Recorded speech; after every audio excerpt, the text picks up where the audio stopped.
我爹凯旋那日，从边疆带回了外事，他念及外事在边疆陪了他17年辛苦，要给他平妻的名分。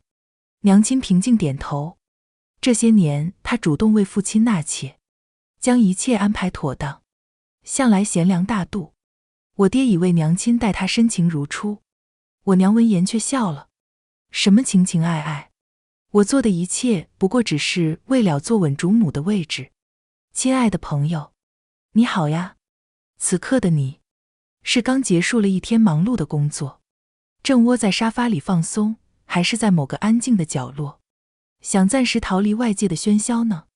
无论你身处何方，此刻请试着放慢呼吸，欢迎来到心灵小书馆。这里没有厚重的典籍，没有复杂的理论，只有一本本藏着温柔与力量的小书，和一段专属于你的与心灵对话的时光。喜欢我的朋友，欢迎点击订阅分享。那我们故事开始。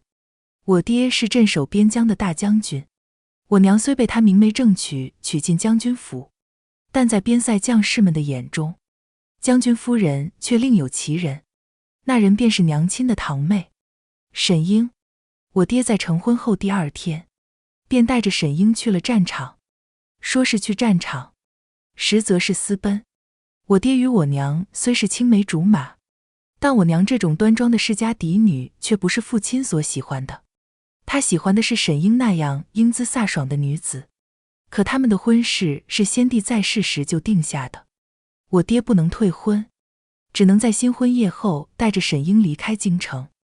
我娘原以为自己会常伴青灯古佛，过完此生，没成想，他们新婚夜喝下的合卺酒被祖母下了催情药。一夜过后，我娘有了身孕，她拼死生下了我和哥哥。我爹也莫回京看一眼，听闻沈英在边塞以将军夫人自居，母亲莫哭也莫闹。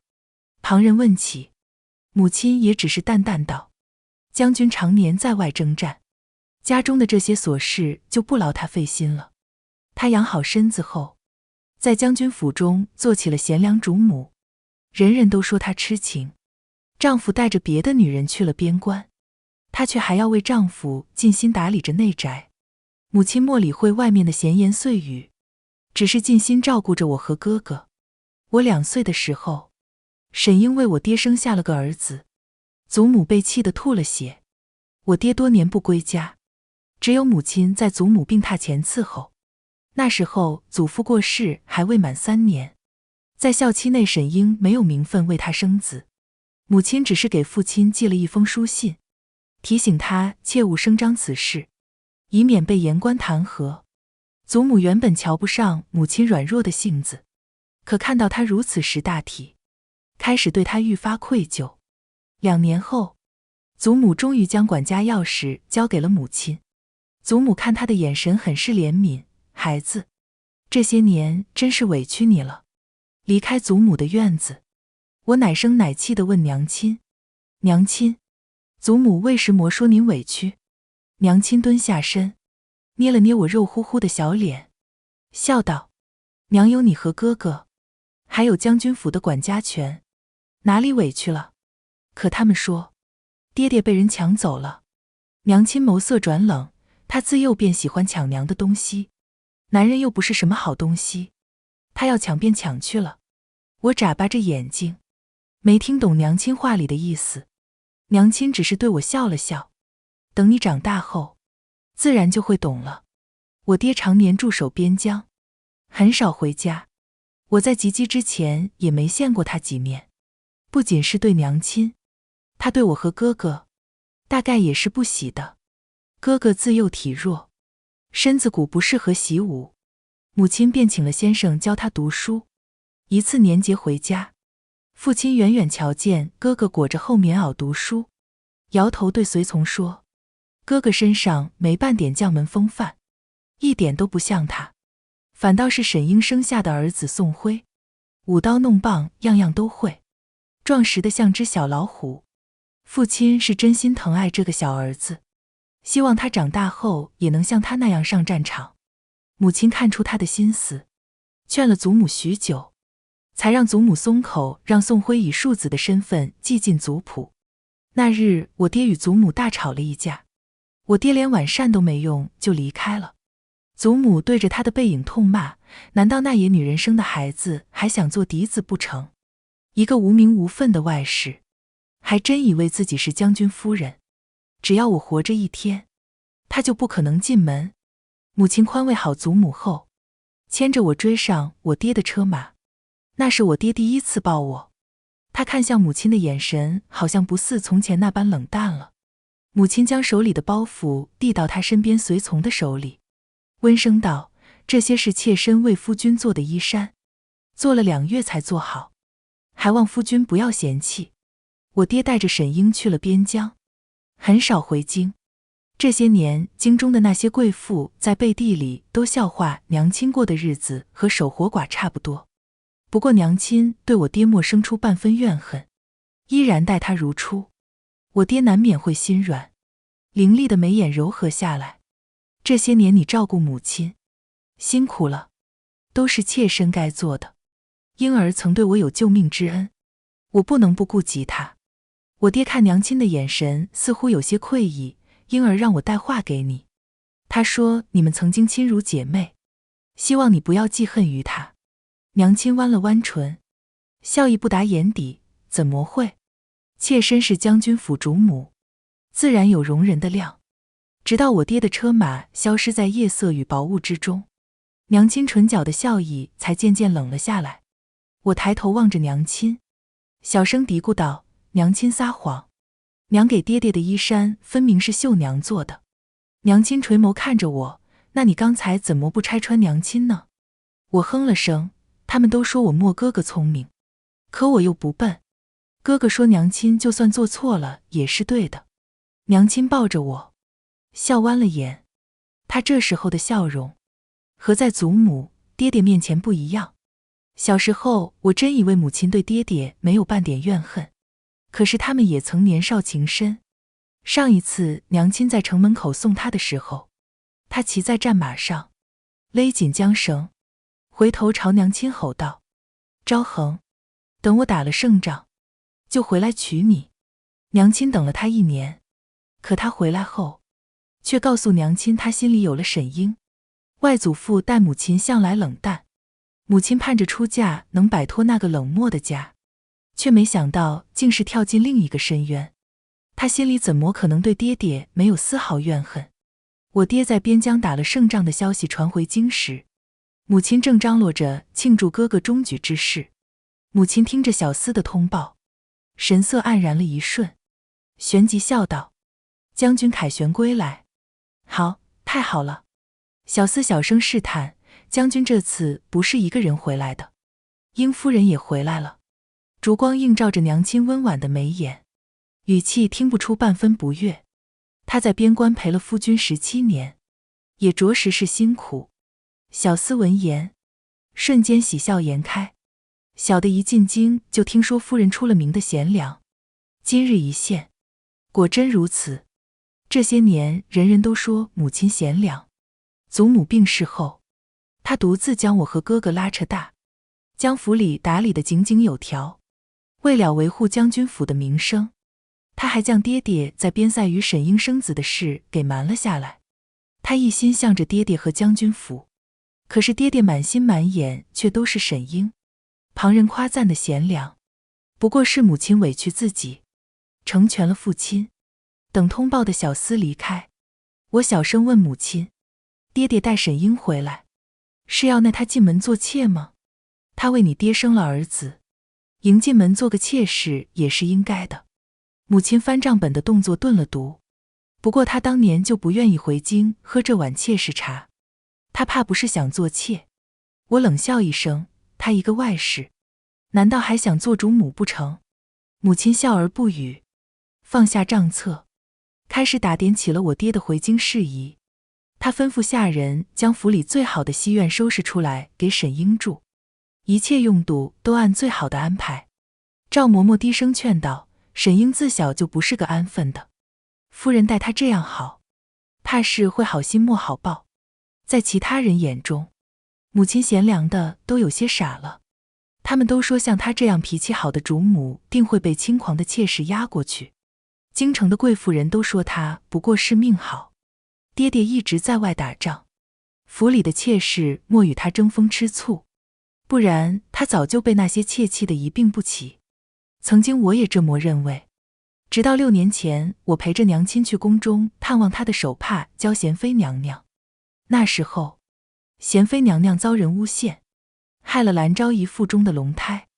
陛下没听她一句辩解，直接将她禁足在寝殿中。他的儿子二皇子也因此受到牵连，被褫夺了亲王封号，墙倒众人推。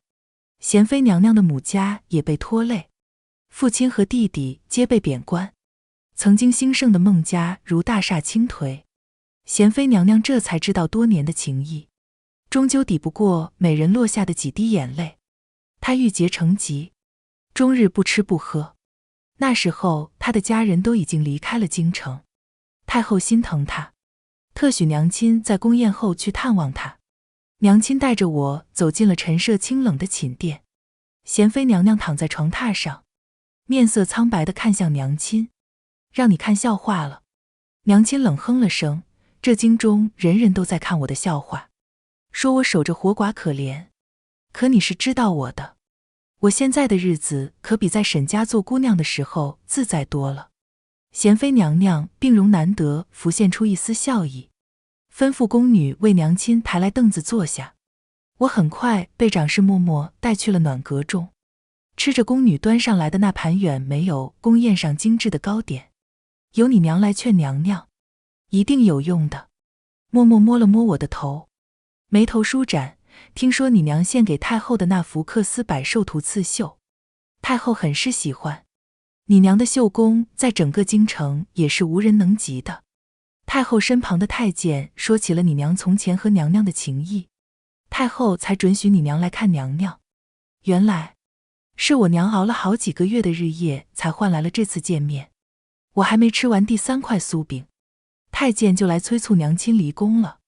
长侍嬷嬷将我和娘亲送出寝殿之时，贤妃娘娘终于让身边的宫女端一碗粥过去。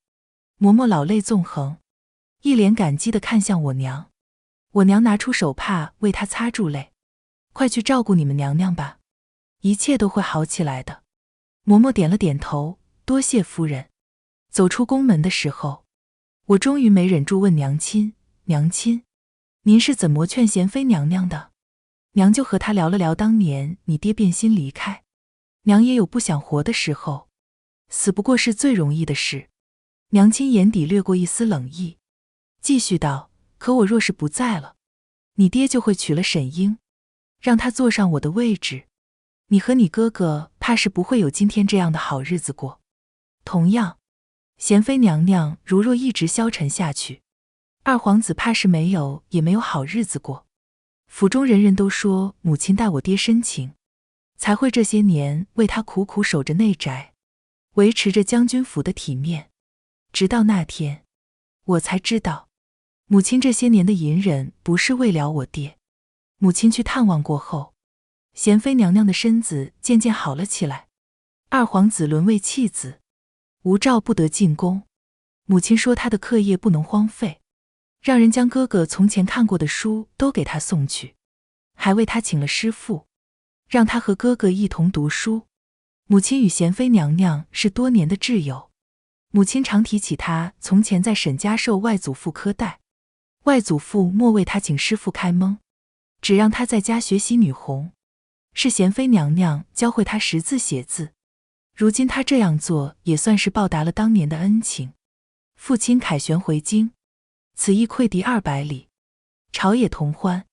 我爹想趁着陛下龙颜大悦之际，给沈英一个名分。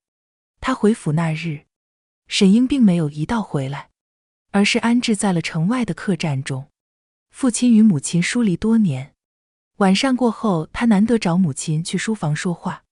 阿英陪我在边关熬了17年，让他进门做妾实在是委屈他。我想娶她进门做平妻，在为沈英准备的主母茶凉透之时，母亲就料到了他们的盘算。母亲淡然一笑，妾身还以为夫君要休妻另娶呢。原来只是打算让他做平妻啊。我爹愣了愣，一时间分不清母亲的话是真心还是嘲讽。直到母亲斟了杯茶捧到他面前，温声道：夫君若是想娶她进门，怕是没有比现下更好的时机了。我爹神色一松，握住母亲的手：昭恒，这些年你为我辛苦管理内宅，在京中谁不说你贤良，我怎会休弃你？不过有件事，妾身不得不告诉夫君。何事？夫君应该知道，沈英的生母原是我娘身边的婢女，我娘容不下她，她才会嫁给了父亲庶出的兄弟。她在出嫁前就有了身孕。你的意思是，阿英是你的亲妹妹？若非如此，我爹为什么如此帮扶一个庶出的兄弟？沈英随你去边疆之时，我爹又为何会为他添那么多嫁妆？母亲低垂着眸子，长睫掩住他眸中的情绪。如今爹已经不在了，妾身自然会好好待他。父亲看向母亲的神色有些复杂。母亲走出书房的时候，刚巧碰见我抱着一幅字画，僵着身子站在书房门口。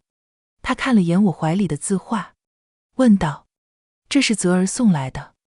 我愣了下，叶先生让哥哥在江南多留段时日，哥哥捎信让我先将礼物送来。叶先生曾是翰林院之首，你哥哥能在他身边多留2日，也是极好的。母亲看了眼屋里的父亲，语气冷淡下来：你送去吧。哥哥送给父亲的那幅字画，是他收藏的稀世孤本，从不对外借阅，如今却送给了一向待他冷漠的父亲。哥哥曾经说过，如若我们对父亲不敬重，那便是母亲没有教导我们。我时常觉得哥哥和母亲的心性很像。送完字画，我去到了母亲院里，母亲正在洗手，寒霜在一旁伺候。将军打胜仗的消息一传来，夫人就在将军家乡开设粥棚救济灾民，县下父老乡亲都在感激咱将军府，就连将军也夸夫人安排妥当。寒霜叹息了声，笑道：夫人多年的辛苦，终于被将军看到了。烛光映着母亲沉冷的眉眼，她的眸底看不见半分欣喜，直到抬眼看见我，她的眼中才浮现出笑意。她擦净手上的水，温柔问道：谁惹我们圆圆了？怎么不开心？等寒霜退下后，我才低声开口：娘亲，我都听见了，难怪赵嬷嬷常说你从前在沈府过的委屈。母亲温和的眼底掠过一丝狠戾。我娘去世后，我爹一直苛待于我。当年沈家没落，我爹顾及我娘带过来的嫁妆，所以没能纳香莲为妾。不过我爹不过是假深情，他为了香莲甚至不惜气死发妻，最终却因为我威胁要将沈英的身世捅出去，亲手杀了香莲，还将香莲的死记在了我的头上。我爹恨我，却又因为我与宋府的婚约不能贸然动我。现在想来，从前好像也没那么委屈。我红着眼圈看向娘亲，爹爹要娶姨母进门做平妻，娘亲如何能受这等屈辱？女儿虽然不像哥哥那样聪慧，但女儿什么都愿意为娘亲做。娘会护好你，你什么都不用做。母亲将我脸侧的碎发轻轻捋到耳后，轻视着我眼角溢出的泪水。你就像现在这般随性活着就很好，反倒是你哥哥的性子和我从前太像，心思太重，从小到大活得都不自在。我隔着盈盈烛火望向他，沉声问道：娘亲，您的心里还有爹爹吗？圆圆，你要记得，有时候权势和钱财远比夫妻间情分更重要。母亲笑着摸了摸我的头发，放心，娘亲不会让沈英进门的。我知道母亲有自己的筹谋，虽然我不知道她的筹谋是什么。这些年人人皆说母亲是这京中最贤良的女子，她管着内宅，照顾缠绵病榻的婆母直至病逝，悉心维持着将军府的体面。祖母在世之时，曾埋怨他留不住父亲的心。我娘便为我爹抬了2个美妾进门。母亲做事总是这样滴水不漏，让人挑不出一点错处。她不仅为父亲料理好了一切，就连安置在城外的沈英，她也派人送去了最好的医料。谁料赵嬷嬷送完还未离开，沈英就将她送来的东西扔了出去。沈英在边塞待了多年，早已习惯有话直说，她直接对着赵嬷嬷的背影骂道：“在这装什么假好人？谁知道沈兆恒这个恶毒女人在这些东西上动了什么手脚？守了17年的活寡，不得夫君欢心，在我面前演贤良大度给谁看呢？这些年我陪着将军在边塞出生入死，什么明枪暗箭没有现过。他在后院中使的那些手段还是省省吧。不过京城毕竟不是边塞。”第2日他骂出口的那些话就成了京中妇人的饭后谈资。沈英骂得如此难听，母亲倒也没有恼怒，她只是有些担忧地对父亲提起，妾身从前在城西买了间清静的宅子，本想着让母亲养病用，现下也只能空着，不如夫君让妹妹先搬过去，也少了流言蜚语。父亲点了头，他很满意娘亲的善解人意，以至于没察觉到娘亲递过去的那杯酒中放了催情药。第2日天亮，父亲醒在了柳姨娘的床榻上，这事很快便传到了沈英耳中。父亲去他院里探望的时候，2人吵得不可开交，他捶着父亲的胸口，直接将父亲推了出去。父亲吃了闭门羹回到将军府，2个小妾一个弹琴，一个起舞，用尽手段讨好他。母亲看着他脸上的红痕，连忙让下人拿来了最好的伤药。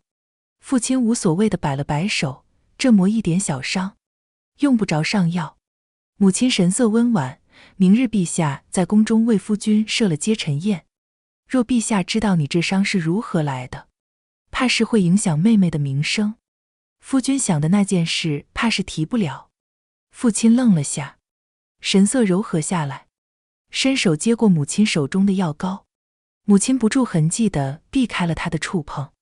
花姨娘一曲舞毕，柔弱无骨的身子贴了上来，声音娇媚得不像话：“将军，让妾给您上药吧。”母亲平静地看着眼前这幕，不像沈英那样妒忌地发了疯，俨然一副大度主母的模样。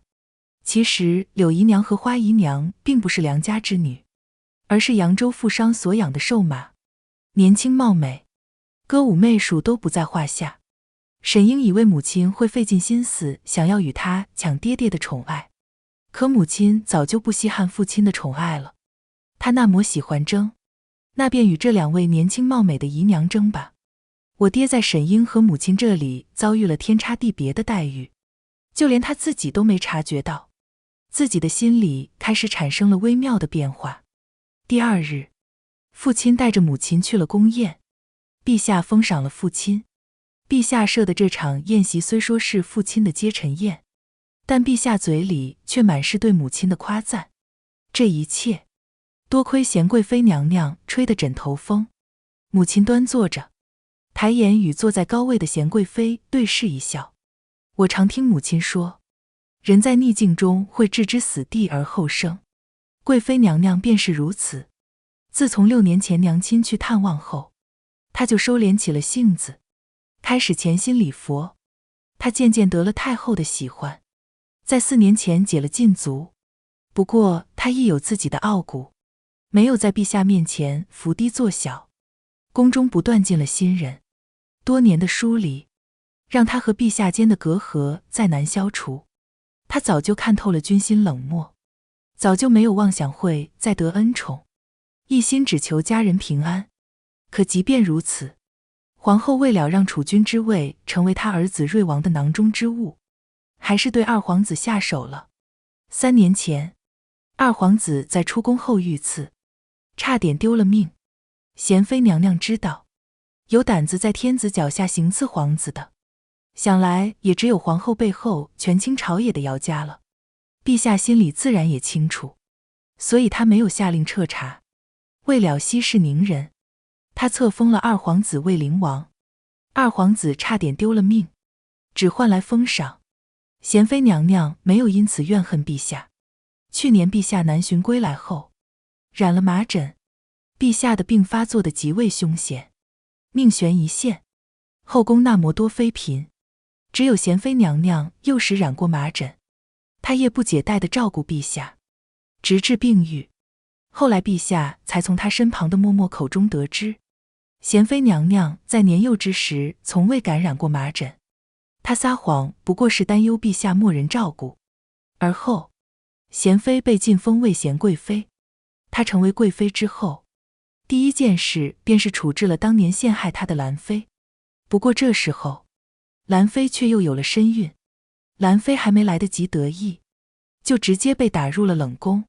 在陛下病愈之后，太医诊断出她这辈子再难会有子嗣，此事关乎皇家颜面，也只有贵妃和陛下知道。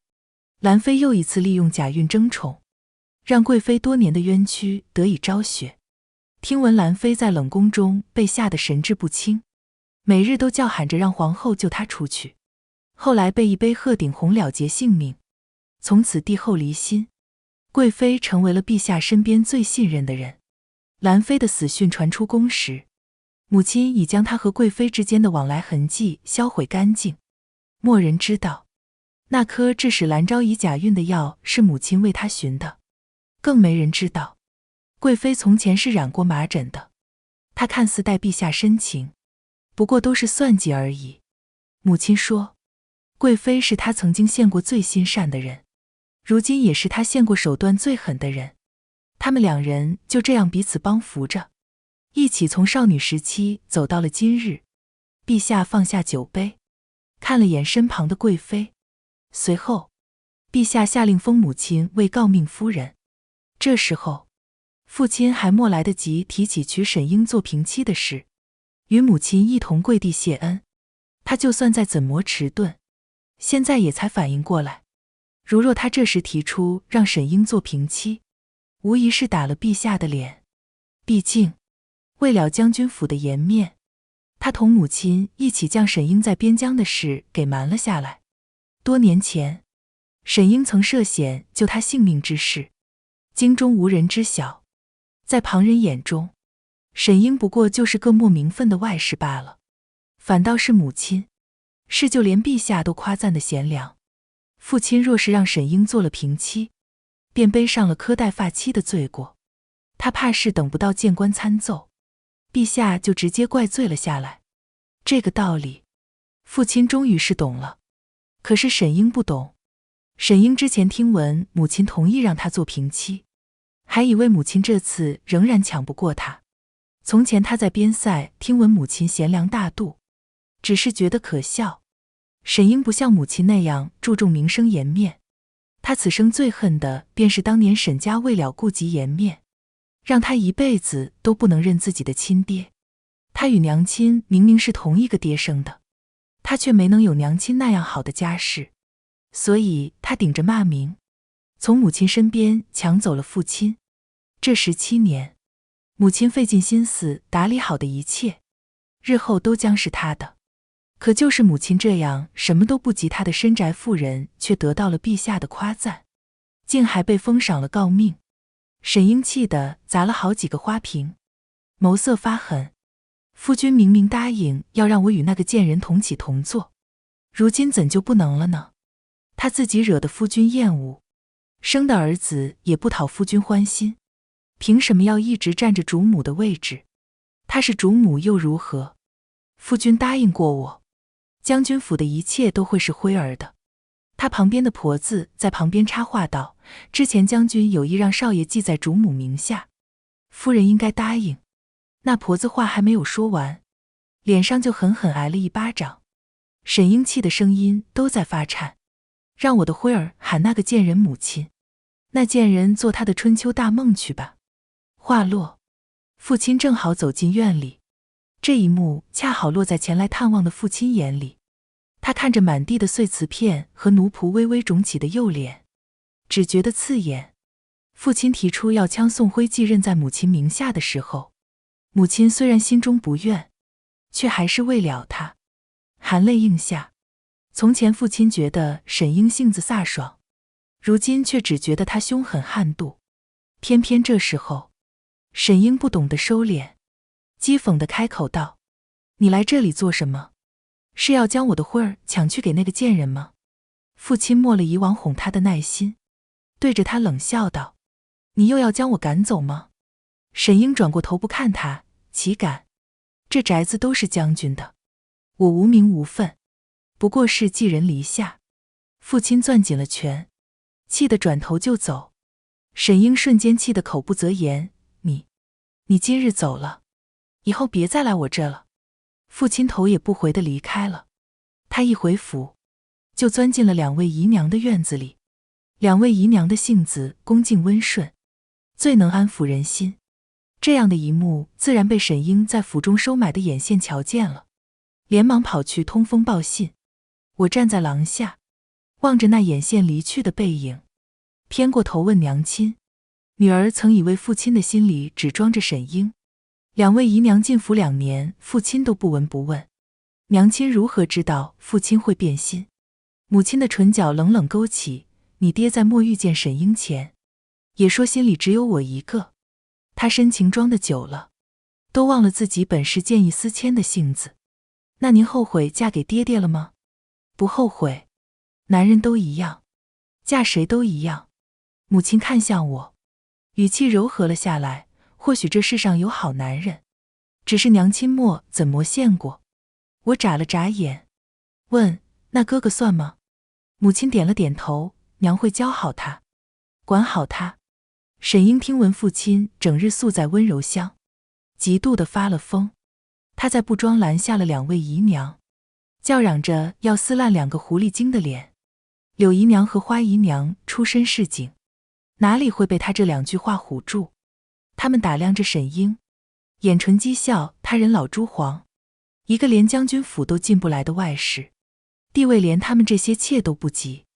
沈英气得浑身发抖，冲过去就将柳姨娘推倒在地。沈英在边疆之时，常陪着我爹骑马射箭，两位姨娘是深闺中的女子，哪里敌得过她的力气？柳姨娘的衣服和头花被扯烂，花姨娘的脸上也被抓出深浅不一的血痕。3个人在闹市扭打在一起，引得不少人驻足观看。父亲在新婚夜后带着沈英离开京城的时候，并未在乎过将军府的名声。如今他已经过了年少轻狂的年纪，现下又荣宠加身，也不知道他若是看见如此丢尽颜面的一幕，会是什么心情。不过沈英毕竟是父亲心尖上的人，他哭着将今日的过错推到2个姨娘身上，父亲全然信了。他脸色铁青地冲进了娘亲的院子，怒不可遏道：他们2人当街做出这样不知耻的事，让婴儿名声尽毁，你快将他们发卖出去。母亲抿了抿唇，温声道：他们若是惹了夫君不高兴，妾身过段时日给他们些银子打发出去便是。父亲微眯了下眼，为何要过段时日？话落，屋外传来了婆子的惊呼声：夫人，不好了！大夫说柳姨娘肚子里的孩子莫能保住。父亲这才回过神，柳姨娘是何时有的孩子？柳姨娘平日里粗心，从不寄月信的日子，回府时衣裙染了血，才知道自己有了身孕。母亲叹息了声，突然没了孩子，她实在是可怜。夫君要不去看看她？寒霜接话道：柳姨娘回府时已经被打得没了人样，分明就是。母亲瞪了他一眼，他才噤了声。父亲到底是心软了，起身去了柳姨娘院里。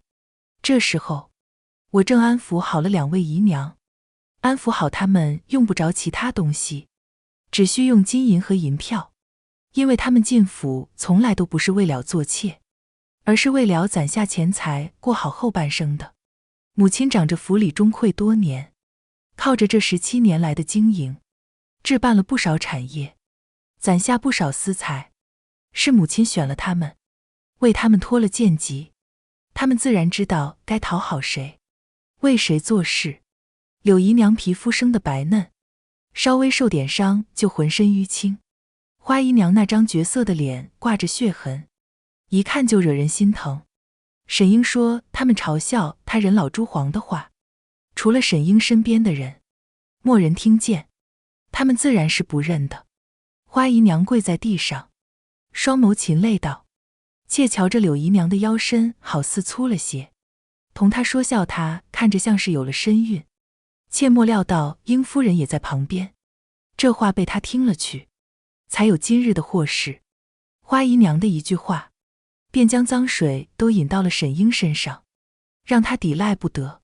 沈英在边疆县惯了刀光剑影，总是嘲讽我娘是没见过世面的深闺妇人，在她眼里，母亲不过是死守着后院的蠢笨妇人。如今她总算见识到了从前瞧不上的后宅手段，她不会知道，柳姨娘根本就没有身孕，今日的种种，不过是请君入瓮之局罢了。母亲听闻此事，只是叹息，这京城中哪位大人家里没有几房妾室，妹妹怎么就如此容不下这两位姨娘？母亲帮父亲安抚了两位姨娘，她用名贵补药为柳姨娘调理身子，用价值千金药膏为花姨娘养着脸上的伤。父亲又见识到了母亲的贤良，与之相比，自己宠爱了多年的女子，如今却因为嫉恨变成了一副恶毒模样。父亲接连2月都没去看过沈英，他变得爱找母亲说话。在母亲生辰那日，他送了一把金鞘玉柄的匕首，那是他的贴身之物。这把匕首陪着我出生入死多年，现在送给你。父亲多喝几杯，醉眼朦胧地看向母亲，昭恒，这些年你一直在京中等我回来，是不是因为你心里有我？母亲笑而不语，给父亲杯中不断斟满了酒。过了许久，他才淡淡开口：夫君喝醉了。父亲不胜酒力，瘫倒在榻上，嘴里喃喃道：我知道你怨我，但你还是待我像从前那般真心。放心，我会。父亲不胜酒力，沉沉闭上了眼。母亲看着他，笑出了声：什么情情爱爱，我做的一切不过只是为了坐稳主母的位置。如若母心里真的还有父亲，怎么会仍有他被沈英抢了去？怎么会大度将他推给两位姨娘？母亲的真心，早在父亲抛下他那日，就已经死了。沈英整日以泪洗面，终于想通了自己是中了母亲的计。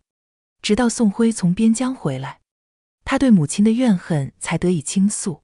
宋辉性子刚烈，他不愿意回将军府，逼着父亲休掉母亲这个深闺毒妇，娶沈英进门。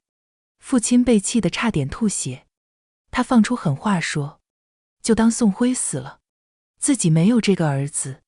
宋辉回到京城后，四处结交，为的就是处处能压哥哥一头。他听闻哥哥与灵王殿下是多年的挚友，便开始攀附瑞王。瑞王是嫡子，皇后母家的势力权倾朝野，怎么想日后的皇位都是他的。若是能攀上瑞王，他悬何愁日后没机会为自己的母亲出这口恶气。可他没想到，他刚和瑞王搭上关系，宫中就传出皇后被禁足的消息。此时哥哥也在江南寻到了姚家贪墨赈款、鱼肉饥民的证据，这些证据终于让陛下找到了由头，处置了忌惮多年的姚家。姚家倒台后不久，陛下的身子就一日不如一日。永熙12年，陛下驾崩，灵王继位，登基成了新帝。此时朝局未稳，新帝登基后的第一件事便是肃清姚家的残党立威。陛下为了杀鸡儆猴，瑞王身边的近臣逐一被处置，曾经攀附瑞王的宋辉也成了鸡。沈英放下身段去求父亲保住宋辉的性命，可就在这时，当年他们两人当年私奔，在丧期内生下宋辉的丑事却被抖了出来。凭着哥哥与新帝的关系，宋氏一族眼看就要扶摇直上，怎能因一个来历不明的庶子毁了家族前程？宋氏族老亲自将宋徽的名字从族谱里剔除，宋徽彻底沦为弃子，被抓去了刑部，很快就被处死。沈英在将军府门口，哭得嗓子都哑了，都没见到父亲的一面。此时的父亲正在花姨娘屋子里，醉生梦死了好几日。等他清醒过来时，听闻了宋徽的死讯，彻底崩溃。他赶去沈英院子里的时候，院内已经满堂缟素。父亲慌乱下了马车，踉跄着走进院内。母亲陪着父亲一同来宋徽的葬礼。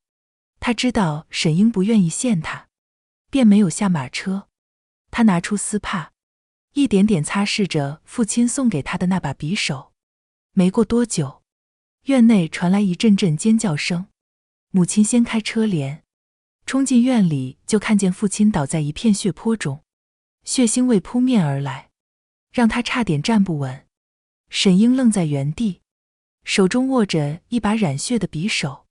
母亲看着倒在血泊中的父亲，神色惊慌，可是他的眸底深处只有冷漠。父亲在弥留之际，红着眼问母亲：宋徽入狱，是你故意让他们瞒着我的？母亲神色温婉如旧，语气却冷淡。泽儿现下已经入仕，圆圆也到了议亲的年纪，我不能因为一个无关紧要的人毁了他们的前程。无关紧要的人。父亲看着母亲，眼里快要溢出血来。你怎么能这样狠心？夫君，我不是狠心，是无心。母亲平静地笑了，在我眼里，就连你也无关紧要。父亲的胸口剧烈起伏着，哑着声音开口：沈昭恒，你难道心中半点我的位置都没有吗？明明从前沈家的日子难熬，我日日盼着能嫁给你，将你当作救命稻草。现在想来，我当初真是瞎了眼。母亲低垂着眸子，让人瞧不清她的神色，不过也是嫁给了你，我才能拥有如今的一切。母亲的眼神温柔又冷漠，看着我爹咽了气。处理完父亲的后事，母亲给了2位姨娘一大笔银子，让他们离开。那些银子足够他们后半生无余。我以为母亲会报复沈英，可是出乎意料的，母亲放过了沈英。母亲莫把她交给官差，而是让她住在城外的庄子里。听闻沈英每日都在庄子里咒骂母亲，骂她是佛口蛇心，猫哭耗子假慈悲。安置好府里的事，母亲去庄子里看了她。过了这么多年，这还是他第一次仔细打量母亲。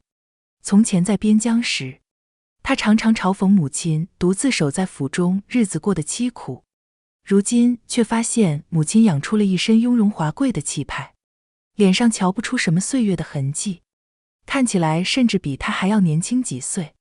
可见母亲的日子过得并不差。沈英愣了片刻，却还是忍不住讥笑：如今你守了寡，也得意不了几日了。你真是蠢，竟饶过了我这个杀夫仇人。母亲身旁的寒霜闻言笑了：夫人与太后自幼交好，我们夫人就算是守寡，也是这京城中尊贵的寡妇。母亲走到沈英面前，垂眸看着她：沈英，你不会真以为我们是仇人吧？你虽然算不上我的恩人，但我却要感谢你。若不是你出现在我和宋世远之间，我不知道要过多久才清醒过来。是你做的种种，才让我拥有今日的一切。看着你今日的下场，我就知道自己当初的选择没错。我对宋世远早就寒了心，所以从未将心思放在讨他欢心上，而是用尽心思好好教育子女。宋泽如今得了陛下的重用，圆圆也寻了门好亲事，我还有什么不知足的？沈英听见母亲感谢他，简直比杀了他还难受。母亲走后，他独自一人趴在门槛上，笑得疯癫。沈英再怎么蠢也想明白了，这些年母亲从未将他当作对手。如若他没将全部心思都放在争夺爹爹的宠爱上，如若他能够管教好宋徽，那宋徽是不是就不会死了？可他从小到大，处处与母亲争抢，母亲不争不抢的性子，常常让他笑母亲蠢。直到现在他才看明白，自己输得彻底。庄子李嫂的婆子发现沈英撞死在了台阶上。那天夜里下了场大雪，白茫茫的一片，将地上的血迹遮盖干净。一切尘埃落定后，母亲不再整日端着端庄贤良的架子，比从前爱笑了许多。太后常常来找母亲，院外常常能听见她与太后说笑的声音。我走到院门口，看见母亲正捧着一本画本子，与太后讲着里面的段落。我听得面红耳赤，慌忙遣散了身边的丫鬟。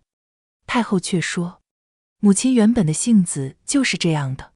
母亲生辰那日，在席间多喝了些酒，回到屋里看见爹爹送给她的那把匕首，匕首被砸在地上，镶嵌的宝石散落满地。什么狗男人送的烟杂物，老娘不要。陛下登基后，人人都以为我会被册封为皇后，我与陛下一同长大，他也有意让我坐上中宫之位，不过母亲却不同意。她说后宫远比后宅凶险100倍。中秋宴上，陛下喝下了我敬过去的酒，哥哥让他认我做了妹妹。后来，母亲为我定下了门当户对的亲事。出嫁前夜，母亲拉着我的手，眼圈不自觉地红了。我抬手为她擦去眼角的泪。我是娘亲的女儿，娘亲还担心我会在后院受气吗？我倒不希望你像我。母亲温柔地看着我，后院的那些手段你都不用学。夫君若是待你不好，就同他和离。娘为你攒了不少钱，不会让你吃苦。在我出嫁后，母亲的生活并不寂寞，她经营起了绣坊，闲来无事教一些贫困妇人刺绣，改善生计。不过经商在京城妇人眼里是很低贱的事，私下里说她有损夫家的颜面，母亲却丝毫不在意。难道我真要守着贞洁牌坊过一辈子才好吗？我那时候才知道，原来母亲也莫那么在意什么家族颜面。母亲变了，又好像没变。父亲死后，母亲常去为他扫墓，牌位前的香火从未断绝。我问母亲，娘亲，你不怨父亲了吗？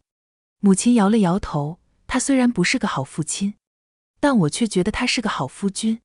我不解地看向娘亲，娘亲弯唇笑了笑。他在时，我不用伺候他，我不用在乎他，才能将所有心思放在你和你哥哥身上。如今他不在了，便是最好的夫君。今天的心灵小书馆到这里就要和大家说再见了，记得把这份温暖也分享给身边需要的人。喜欢我的朋友欢迎点击订阅分享，让更多人能在文字里找到慰藉。下一期心灵小书馆，我们会带着新的温暖文字与你相遇，不见不散呀，亲爱的朋友。